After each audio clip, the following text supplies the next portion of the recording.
When Alyssa and I left the hospital 18 and 20 years ago with our newborn baby sons, I remember being filled with like a little uncertainty, a little curiosity that they allowed us just to leave there with the kids. But we left in our car with car seats, and I remember stopping at Wendy's and getting a spicy chicken sandwich. That was like the little luxury on the drive home. So I had to talk to Representative Katie Jones after seeing the headline of the Star Tribune talking about lawmaker husband riding e-bike to and from their first baby's delivery. Katie is with us at the John Schuster Coldwell Banker Hotline. Come on now, Katie. You gave birth and then got on an e-bike? We did. I stepped in the cargo bucket of the e-bike, so I was not riding itself. But you fit in that cargo bucket, huh? Yeah, it was a tight fit, I will admit, but yeah, I fit in there. We fit the car seat that attaches to the bucket, and it worked out pretty well. Congratulations on the birth. Your son's name is? Hans. Very good. Now, our listeners are not going to be surprised that you're a Minneapolis Democrat. I mean, this is very Democrat coded, Katie, getting on the e-bike right after you leave the hospital. Well, I mean, I represent my district. I can't say anything more than that. You're not taking the bait there. That's all you're saying. I like it.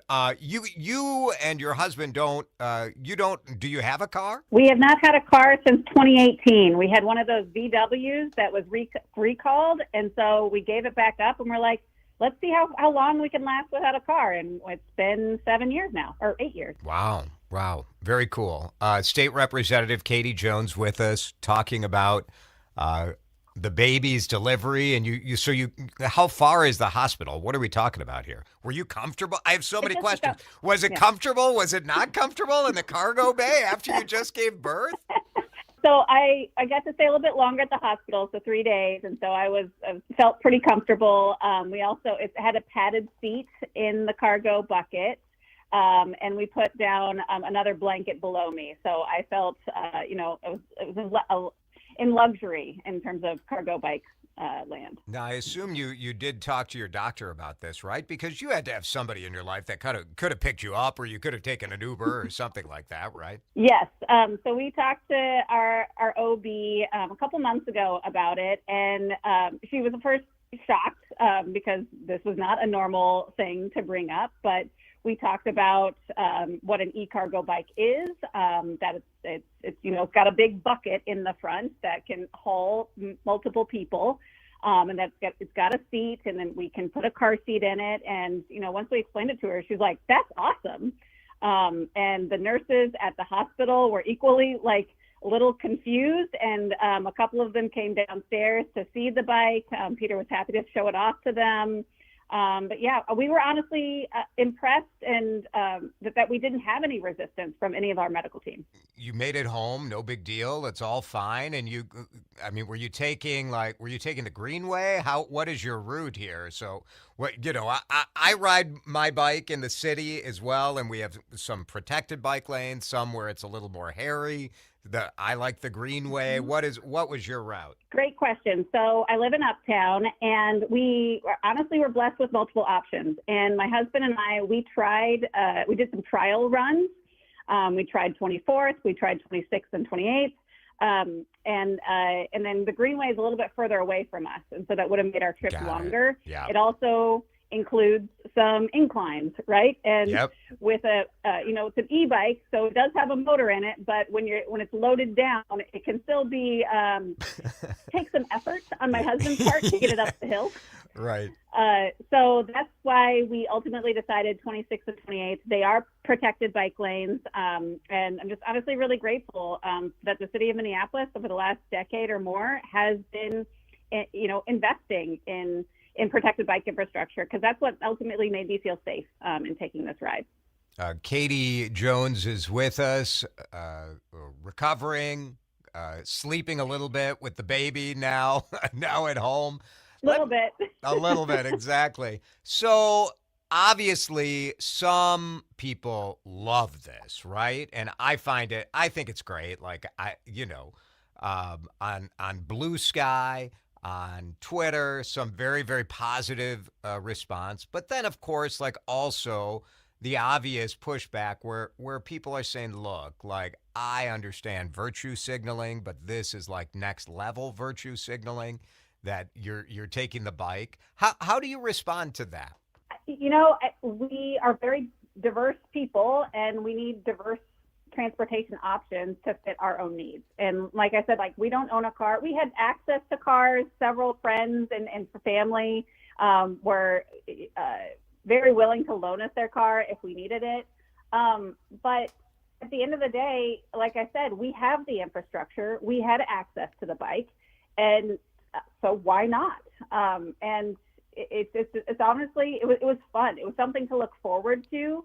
Going into delivery is, I know there's going to be pain. That part's not going to be fun. And so it's just another thing that we could look forward to for this whole thing. Yeah. I also think like virtue signaling in and of itself is not necessarily a bad thing. Like using a moment that you had to also send a message, I think there's value in that. I think it's great.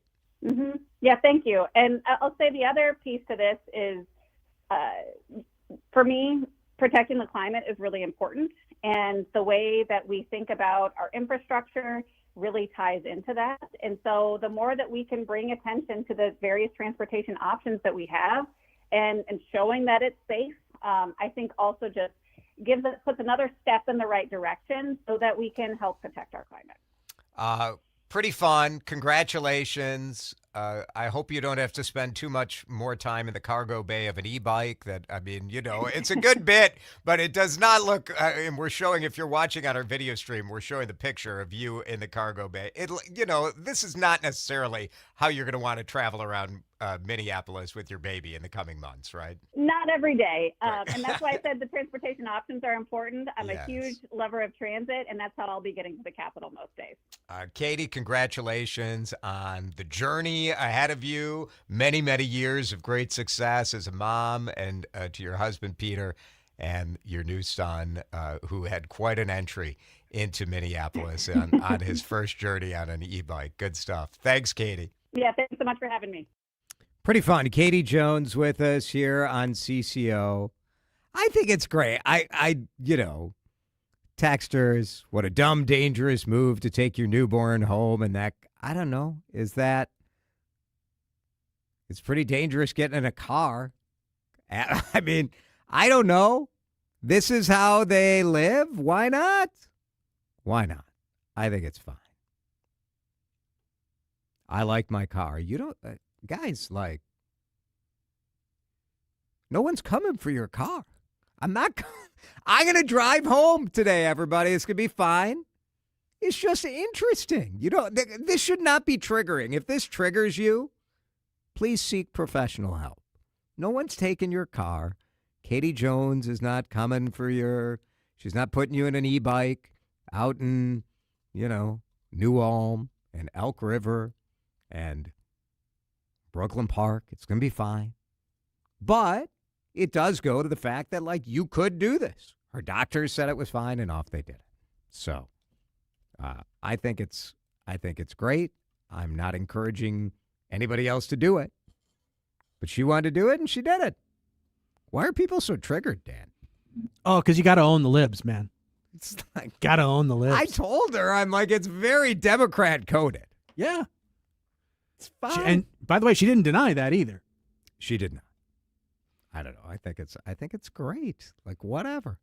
How much, I'm not going to cast any aspersions on her, but it's stuff like this where you do start to wonder a little bit how much of this, this is really going to make the righties mad. Watch what I do here. Or this is going to really make the lefties mad. Watch what we do. How much of this is just kicking over an anthill to see how many people you can tweak? I don't know. I get a sense from her that this is like true believer stuff. This isn't about like sticking it to the other guy. It's more about, this is really important to me. This is part of my ethos.